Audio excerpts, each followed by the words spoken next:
teman-teman, sampai ketemu dengan Mami Berna lagi ya. Untuk video singkat kali ini, Mami akan mengulas mengenai kalian yang mempunyai neptu Senin Pahing. Nah, Senin Pahing ini mempunyai angka 13 yang merupakan penjumlahan dari Senin 4 dan Pahing 9. Nah, dari 4 kartu ini akan Mami buka satu persatu ya, bagaimana watak si Senin Pahing.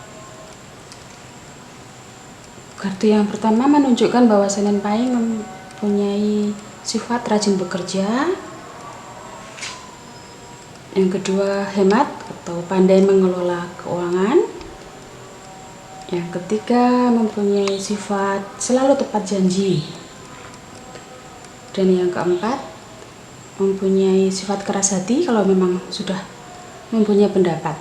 Jadi kalau dia sudah mempunyai pendapat dan memang pendapatnya itu benar, dia akan mempertahankan pendapatnya itu. Nah, untuk jodoh bagi Senin Pahing yang paling cocok adalah kalian yang punya neptu Rabu Kliwon, Kamis Pahing, dan Sabtu Pahing.